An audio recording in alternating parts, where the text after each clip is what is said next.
Ohayo minasan, balik lagi bersama aku Nefertari Lily di sini dan selamat datang juga di channel Anime OP. Gimana nih kabar kalian semua? Semoga selalu diberikan kesehatan ya. Karena apapun yang kita miliki saat ini adalah hadiah terbaik yang kita dapatkan. Jadi jangan lupa untuk selalu bersyukur, oke? Guys, sebelum masuk ke pembahasannya, jangan lupa like video ini ya, sebagai dukungan kalian semua untuk channel ini ke depannya. Dan tentunya biar aku tambah semangat lagi ngontennya. Nah, jika sudah, terima kasih banyak dan yuk tonton videonya sampai selesai ya. Let's go! Nah, melanjutkan cerita yang terjadi di chapter sebelumnya. Cerita pada chapter kali ini akan diawali dengan memperlihatkan keadaan di dunia bawah Pulau Elbaf, tempat di mana Pangeran Loki berada. Yap, di momen ini guys, kita bisa melihat Pangeran Loki yang sedang dirantai dan masih tidak berdaya. Seperti yang kita tahu, di beberapa chapter sebelumnya, memang Pangeran Loki ini telah dihajar oleh Samrock akibat Pangeran Loki menolak ajakan dari Samrock dan Gunko untuk bergabung menjadi Kesatria Suci.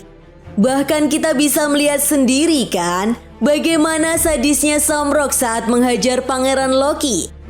Ya, Samrock menggunakan kekuatan pedangnya yang bisa mengeluarkan Cerberus untuk menyiksa Pangeran Loki.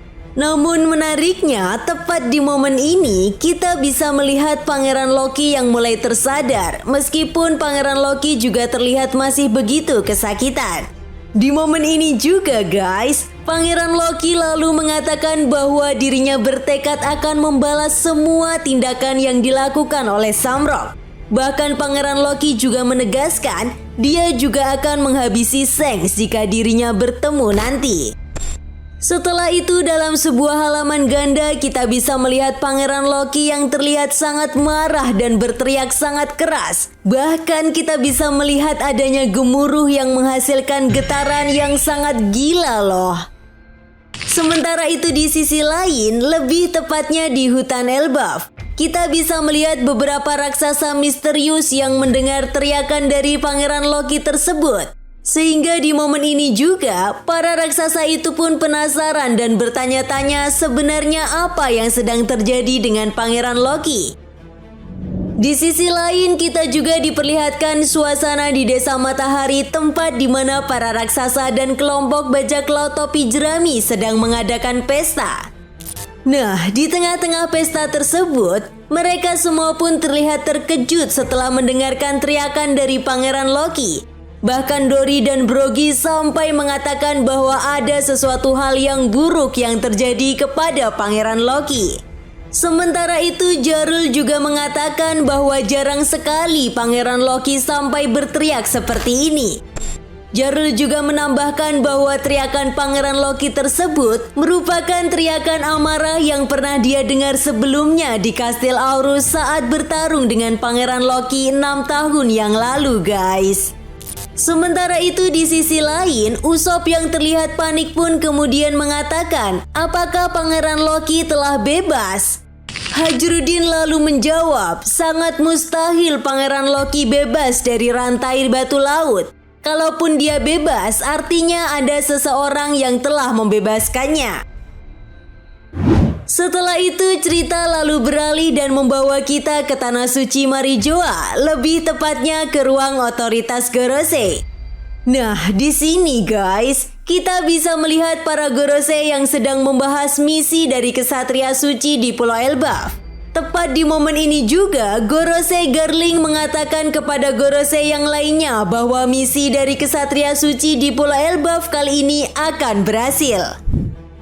Namun di sisi lain Gorosei Jupiter kemudian mengatakan bahwa bukan hal yang mudah menjalankan misi tersebut.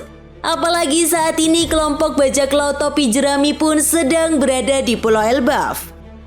Gorosei Nusjuro juga kemudian menambahkan, para kesatria suci harus berhati-hati dan tidak membuat masalah dengan kelompok bajak laut topi jerami.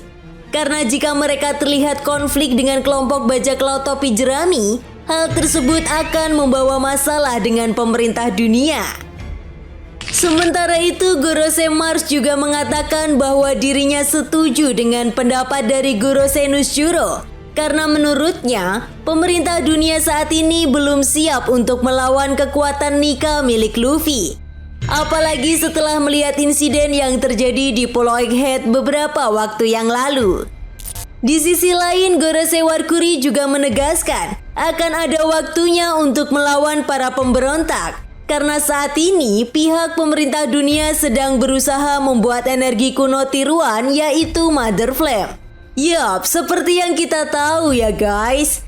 Vegapunk York yang telah menjadi bagian dari pemerintah dunia pun telah menjanjikan bahwa dirinya akan berusaha menciptakan energi Mother Flame jika dia diangkat menjadi Tenryubito. Nah, menariknya guys, di chapter ini kita pun diperlihatkan sekilas Vegapunk York yang sedang melakukan penelitian untuk menciptakan energi Mother Flame. Bukan hanya itu saja, penampilan dari Vegapunk York pun berubah, di mana Vegapunk York mengenakan pakaian khas yang biasanya digunakan oleh para Tenryubito. Kemudian setelah itu Gorose Garling yang mendengarkan masukan dari beberapa para Gorose yang lainnya pun tampak tidak peduli karena Garling merasa bahwa anaknya adalah orang yang bisa diandalkan. Bahkan Garling mengatakan dengan sangat tegas dan yakin bahwa kekuatan yang dimiliki oleh Samrock dan anggota Kesatria Suci sudah cukup untuk membinasakan Pulau Elbaf, termasuk kelompok bajak laut topi jerami. Setelah itu cerita lalu beralih dan membawa kita kembali ke Pulau Elbaf, lebih tepatnya di Kastil Aurus di ruangan harta rahasia. Nah, di momen ini guys, kita bisa melihat Zoro yang sedang berjaga di depan pintu kastil. Rupanya alasan kenapa Zoro berjaga di depan pintu kastil agar Zoro bisa memantau jika ada para raksasa yang datang ke kastil tersebut. Karena sebelumnya, Luffy, Zoro, Nami, dan Rod telah meninggalkan pesta tanpa izin. Namun menariknya, saat Zoro berjaga di depan pintu kastil, Zoro justru bertemu dengan makhluk aneh yaitu anjing berkepala 3 yang mendekatinya. Ya, rupanya anjing berkepala 3 ini adalah Cerberus yang disummon oleh Samrock sebelumnya guys. Tentu saja Zoro yang menyadari ada sebuah ancaman pun langsung menghajar Cerberus tersebut. Meskipun awalnya Zoro cukup kesulitan melawan Cerberus tersebut, namun pada akhirnya Zoro berhasil mengalahkan Cerberus itu. Setelah itu kita pun diperlihatkan Samrock dan Gunko yang sudah berada di dunia matahari, lebih tepatnya di sisi sebelah barat Kastil Aurus. Nah, di sini Samrock yang merasakan bahwa Cerberus miliknya telah berhasil dikalahkan oleh seseorang, kemudian mencoba melacak keberadaan terakhir dari Cerberus tersebut. Sementara itu, Gunko diperintahkan untuk menunggu salah satu anggota Kesatria Suci yang sebelumnya telah diperintahkan untuk datang ke Pulau Elbaf. Ya, di sini Samrock kemudian memutuskan untuk berpisah dengan Gunko, di mana Gunko diperintahkan untuk menangkap para anak-anak prajurit raksasa Elbaf bersama dengan salah satu anggota Kesatria Suci lainnya. Sementara itu, Samrock akan mencari seseorang yang telah melawan Cerberus miliknya. Setelah itu di akhir chapter, tiba-tiba dari kejauhan Zoro melihat ada seseorang yang mendekati Kastil Aurus. Bahkan di momen ini, Zoro sempat merasakan aura yang cukup mengerikan dari orang tersebut. Dan benar saja, dalam sebuah halaman ganda terakhir, kita pun diperlihatkan Zoro yang bertemu dengan Samrock. Di momen ini, Zoro kemudian bertanya kepada Samrock, "Apa yang kau lakukan di sini?" Samrock pun kemudian menjawab, "Orang kotor sepertimu tidak layak bertanya kepada kaum bangsawan." Nah, di sini kita pun diperlihatkan Samrock yang lagi-lagi mengeluarkan Cerberusnya.